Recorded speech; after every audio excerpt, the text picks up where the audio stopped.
And we're back. Another episode of Flushing It Out. And I think it's pretty obvious why we are doing an episode. The Mets got Francisco Lindor and Carlos Carrasco. Now, there's really no words to describe exactly how happy I guess we all are to be experiencing this at the moment. Um, it truly is one of the best days of my Mets fandom, which I guess is sad in the sense that a trade is one of the best days, but still, we got maybe arguably the best shortstop in baseball. And Carrasco is a high end pitcher. He's healthy again, luckily for him. So this is just a great day for the Mets, and they really didn't give up that much, in comparison to what we all thought they were going to give up, and we talked about it in previous podcasts and all that stuff. So let's just go. I guess we can just go around Windrum. I mean, try to express stuff without crying or shitting yourself or whatever you got to do. Dude, I can't believe this. This is unbelievable. I mean, I've been waiting for this. I've been waiting for this move from Uncle Stevie that we've all been expecting, and just it came out of nowhere. Like I woke up late this morning. I was just chilling. I was scrolling through Twitter, and got this alert from Passan, and then I got it from Heyman too. And I was like, wait, what? We're close? Like this just came out of nowhere. And Yeah, spending 30 minutes, I'm up. I'm like moving around, just trying to figure out what the hell's going on. yeah. And then I was getting worried, like, who did we give up? And then just to see it was Wolf, Gimme, Rosie, and Isaiah Green for Lindor and Carrasco. I'll read you this tweet I found, which is awesome. It's from Michael Mazzeo, who writes for, I don't know what he writes for, but he tweeted out, rival executive on the Mets landing Francisco Lindor. They stole him. Total steal. It's ridiculous. People in Cleveland should be fired for doing that trade. I mean, Dude, can somebody explain to me what is with these trades with superstar players and the team who had the player gets nothing in return? Can one Yankees fan tell me who the Yankees gave up to get Stanton? Like, and then last year with the Betts deal, like I know the Red Sox got Verdugo and all that stuff, but out of Dustin May, out of Alex Verdugo, Jock Peterson, all of this young Julio Urias, you're telling me the Red Sox could have done any better in that trade than just Verdugo. And then now this year with Lindor, we didn't give up Pete, we didn't give up Dom, we didn't give up Nimmo. And I mean, look, Jeff. yeah, exactly. Jeff, like his name was kind of floated out there too, or JD, either like JD staying. So all these bats that we were supposed to give up, we kept all of them. And I mean, yeah, listen, like Jimenez is great and Rosario is pretty good, but you can't compare them to Lindor. So obviously, it's sayonara. I mean, it doesn't even matter anymore. We have fucking Francisco Lindor. You know what I mean? So it's unreal. I mean, Right. now it's the big re-sign. You got to do the re-sign, and if you miss out on the re-sign, I mean, which I don't think will happen. But let's not forget, we also maintained our top shortstop prospect in the farm, Ronnie Mauricio. Yeah. Like he's still there. We didn't even have to part ways with him. That's what you're gonna say, Malfa? Yeah, I still can't believe no Mauricio, no Beatty, no Matt Allen. Beatty too, no yeah, Beatty. None of our top five. None of our top five went. It's That's crazy. unbelievable, dude. If this was Brody, it would have been Dom, Pete Crow Armstrong, Bet Brady, and like DeGrom would have been out of town or some shit. It would have been a clean slate for the team. But all right, yeah, we got Lindor, so everybody's gonna go. Everybody's gonna be happy. Yeah, this is very interesting. So now we have the shortstop, but like you have to resign this guy, right? Like you have to do it. Yeah. I tweeted it out. The new battle cry has to be extend Conforto, extend Lindor. Not just no more extend Conforto, it's extend Conforto, extend Lindor. Yeah, you can't. Luckily, we didn't give up that much. So if they God forbid they don't, I guess it wouldn't be the absolute worst case scenario instead of giving up, all of our top prospects and then not re-signing him. But I mean, regardless, like it's something that just needs to happen, And yeah. I don't see it. I don't see them not re-signing him. I would be absolutely stunned. Right. I would too. So all right. So now we have Lindor manning second base. We got Carrasco fitting into that number 2, number 3 spot in the rotation. Wherever he's going to fall in. At the end of the day, that doesn't really matter. I think the Athletic tweeted something out. If you look at this pitching rotation now with Carrasco, then you get Noah back. I mean, this is arguably a top 5 rotation in baseball with Jake, Stroh, Syndergaard, Carrasco, David Peterson, Seth Lugo. Like just the depth and the talent within that pool is unreal. I'm not ready to hop on the Syndergaard bandwagon again. I mean, I was still even on the fence about him when he was healthy. Like, he's just too up and down. He's kind of the head case. I feel like he's funny on Twitter, and he probably is, determined and focused and all that stuff. But like, he's gonna need to piece some good starts together to really, get me excited about him again. Yeah. So yeah, but you're absolutely right. Like if all these pieces fall in place, it would, I think you're right. It would definitely be top 5. So now that they have Lindor, where do you go next? You know what I mean?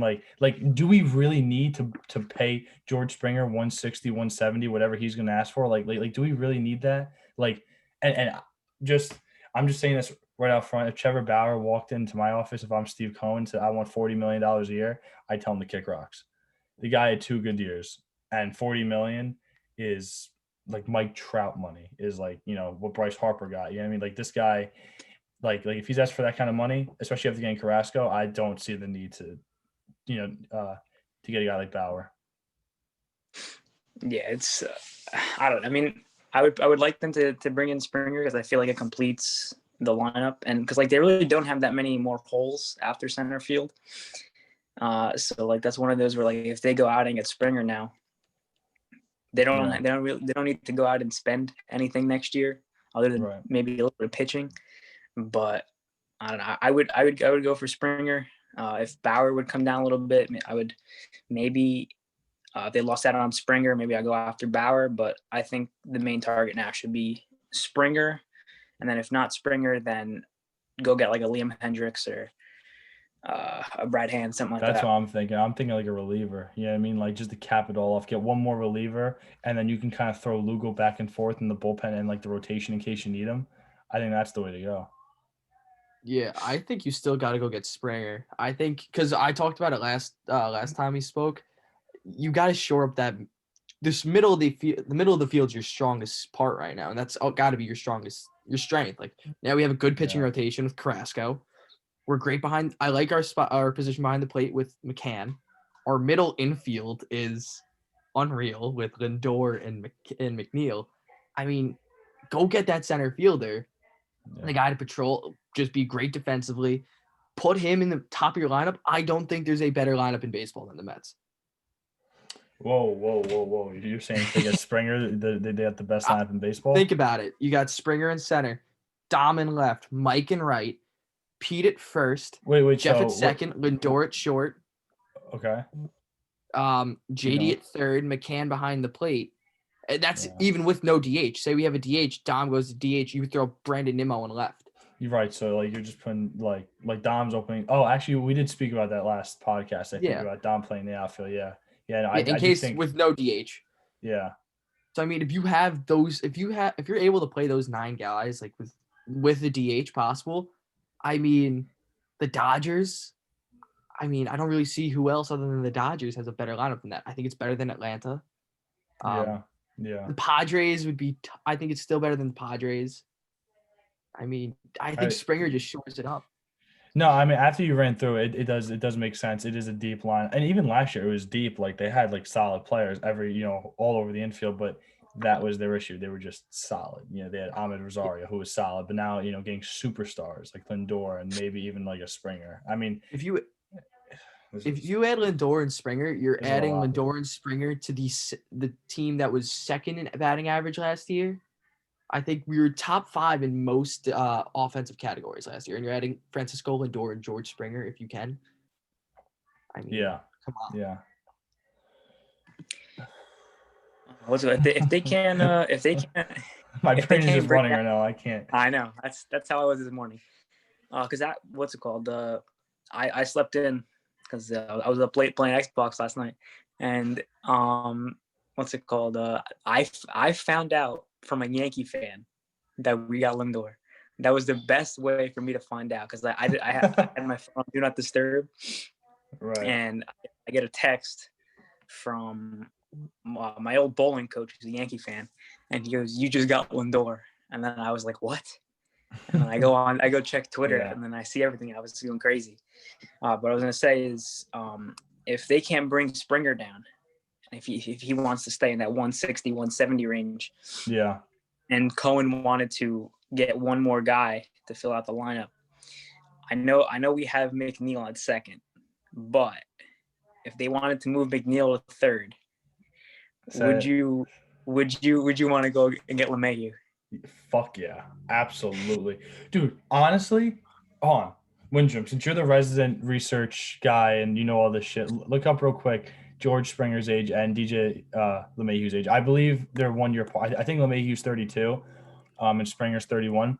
But honestly, I think I would like LeMahieu more than Springer. Like I trust him with the bat more. Like the guy is just a professional hitter. Like the man is just unreal. And then honestly, you were spot on, Nick. You're spot on. 32 and 32, 31. Springer's. Yeah, so I mean, at that point, like, well, so then here's also the conundrum. I feel like if you do that, then you got to buy out Cano because you can't have Cano come back, and then and I also don't want that asshole even around Lindor. I don't want him influencing. I don't want the guy anywhere. Like I want him out.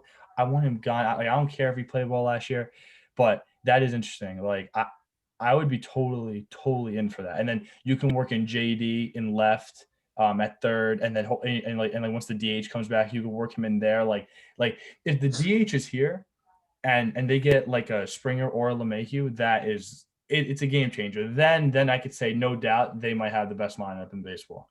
Listen, Cano's played his last game for the Mets. With this deal, he's gone. Uncle Stevie's made that clear now. He's showing like this is a new era. This is a new Mets team. Cano's gone. Yeah. I mean, I hope he is. There's just no room. He's like I hate fucking looking at him. I hate it. I hate watching him play. I hate it. Like I remember when the trade happened, I tried to trick myself and be like, he's got 2-3 more years of hitting maybe. God, it was horrible. But so, I mean, honestly, I would vote LeMahieu and then move McNeil to third. Or, I mean, you could just switch them from like third and second because LeMahieu's played third with the Yankees too. So like they can just swap out like whenever. Like that's not a big deal. Listen, I mean, onto the whole LeMahieu Springer thing. I mean, the gap between how great they are as hitters isn't as much as we think. Like looking at it right now, their averages over 162 games. LeMahieu's averaging a 305 average and 357 on base.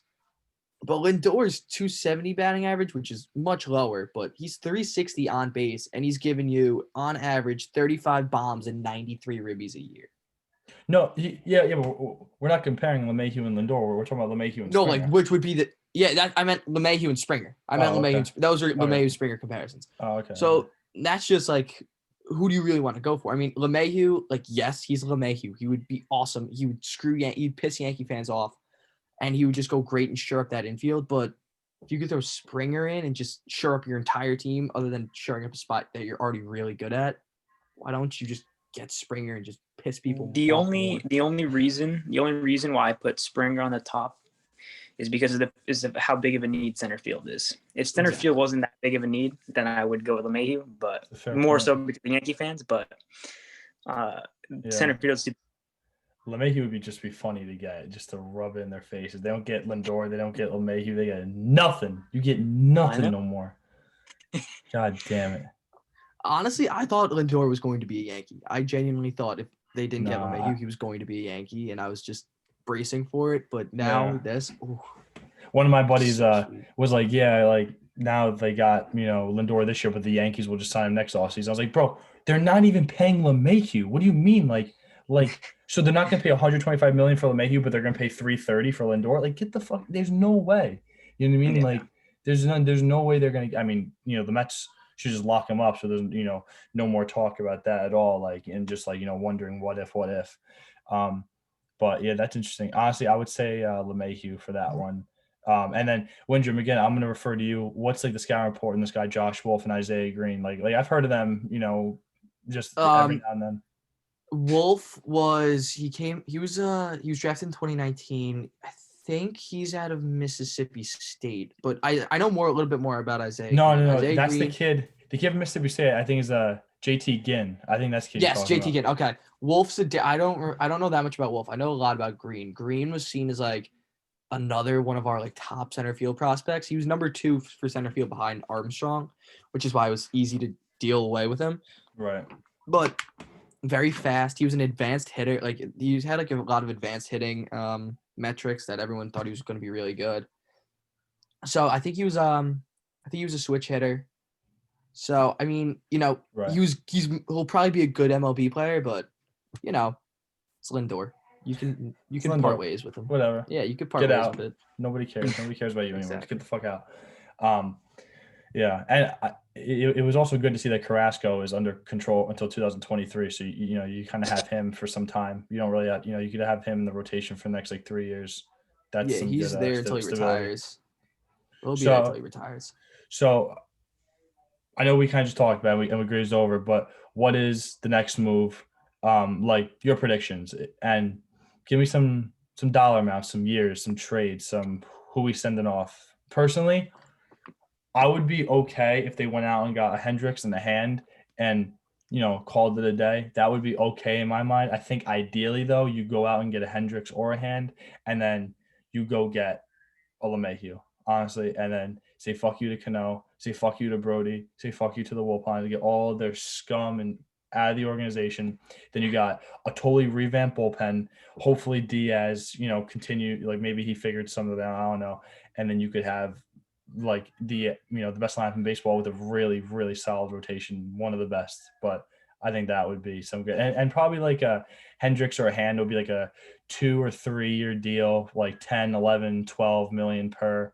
LeMahieu, I mean, he's gonna be expensive. He's probably like 25, 26 per. But same goes for Springer. And then if it's the same dollar amounts, relatively same years, I'd rather give it to LeMahieu, in my opinion. I think the most I would go for Springer is right around 150. If he wants more than that, then I think I'll pass and I'll start going to LeMahieu. Yeah. But if I pick between just Springer or a LeMahieu and either Hand or Hendricks, I think I would go with the LeMahieu and Hand or Hendricks. I feel that's better for the team than just getting Springer. Yeah, and honestly, like I would take Hand just to have like a lefty in there. I mean, like is Justin Wilson still on the team? Yeah, I think so. He was okay. I mean, I think having like a good like lefty arm in there that can like shut it down and then hand it over to like Trevor May and Diaz, I think that'd be a good balance in the pen. Yeah, I think we got to get Brad Hand because I think he's an elite back of the end reliever, especially as a lefty. He'll go nice with Diaz, and especially if we don't know where Lugo's situation is going to be, he'll be great to fit back there. And Trevor May, forgot about him real quick. Yeah. And then I think you can get him. Looking at his prior contracts and his age, you could probably get him for 2 years, like $12 million. Like six a year. And then that comes down to Springer and Bauer. Because looking at it right now, if you look at our pitching rotation, Noah and Stroman are free agents after this year.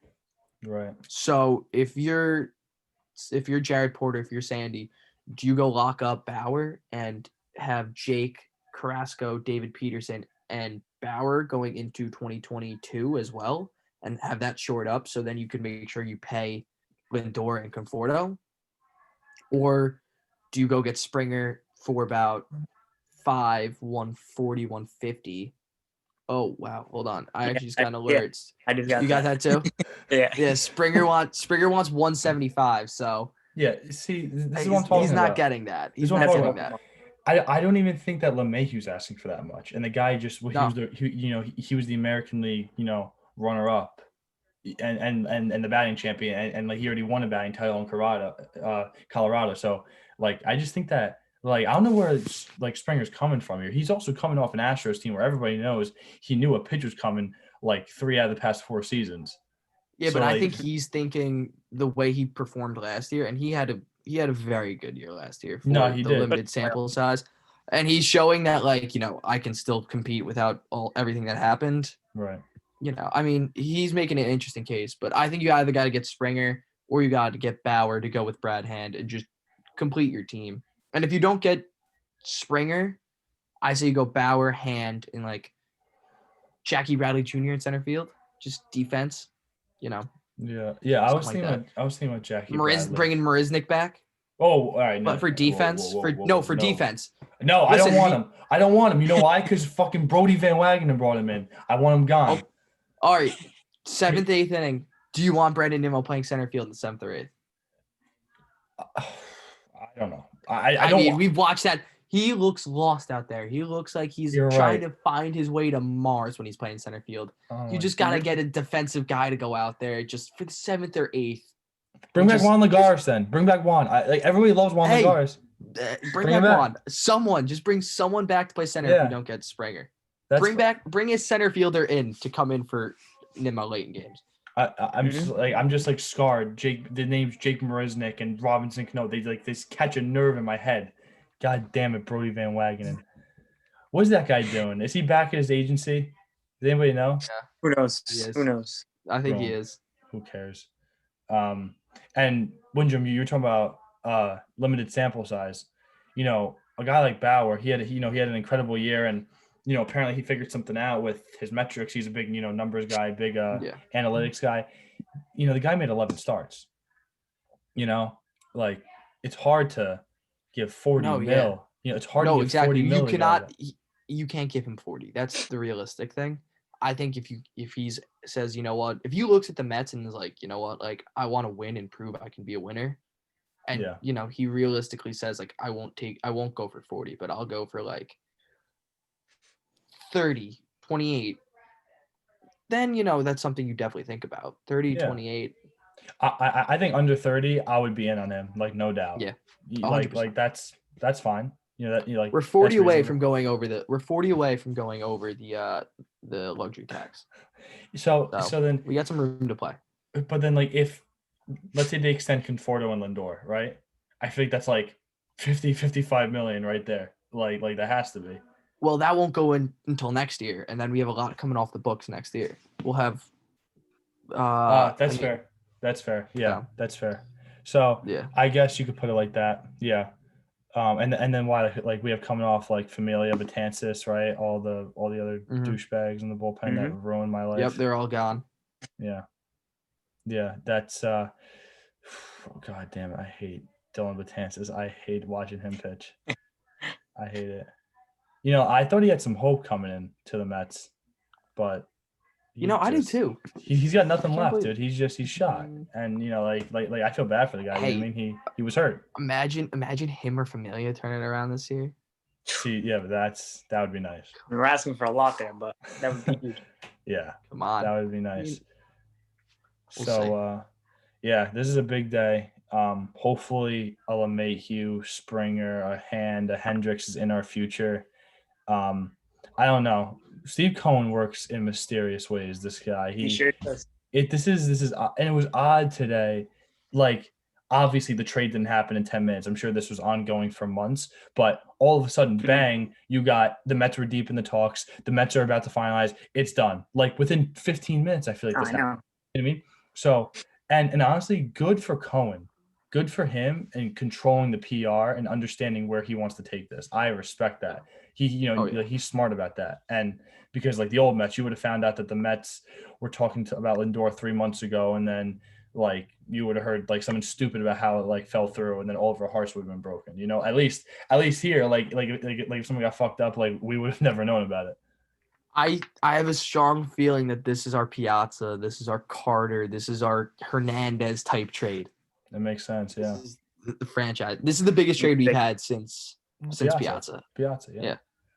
Yeah. And probably the biggest like move since like Beltran when we signed him as a free agent. Like Cespedes. Oh, Cespedes. Yeah. I mean, it's just the way that turned out. But yeah, I mean, at the time it was big. Beltran, realistically. Yeah, because he was a superstar coming in, and he played very really well all throughout. Yeah.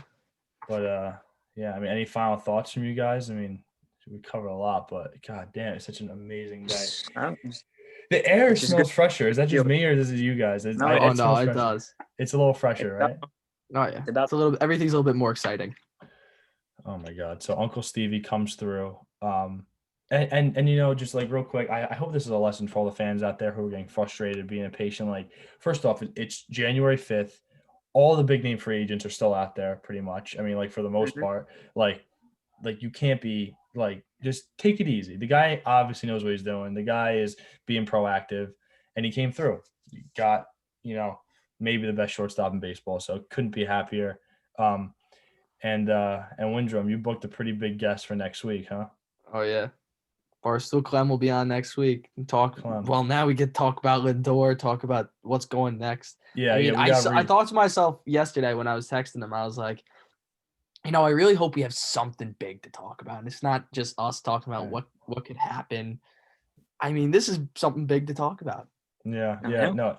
Yeah, like I was even thinking about it. I was like, all right, like how are we gonna format talking to them? Because it's been quiet recently. You know what I mean? So, like maybe some small back and forth. But now we can, I mean, like I don't want to keep them on here forever, but we can go and dive into the Oh, trade yeah. a little bit. But yeah, very exciting. So first big guest for us next week. That's really exciting. We'll work on getting other ones. But yeah, I think that's it for today. Until then, we'll come back with any other breaking news or Actually, whatever I it is. do have one final thought.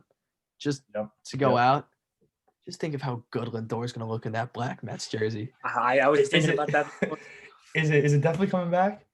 I mean, dude, if you got Lindor, that's It got to probably come will. back. Cohen It'll be seemed like he back. was okay, like maybe like a Friday Saturday night type of thing. Oh, yeah. Dude, Lindor in that black Mets jersey is going to look really good. Dude, he kind of reminds me of Jose Reyes in that black jersey. Like Oh, I yeah. guess it's just because it's a Spanish like smooth fielding shortstop. You know what I mean? But that's what you need, man. It's the swag's back. The swag is back. No doubt. But catch you next time on Flushing It Out. And God damn it, Francisco Lindor. God damn it.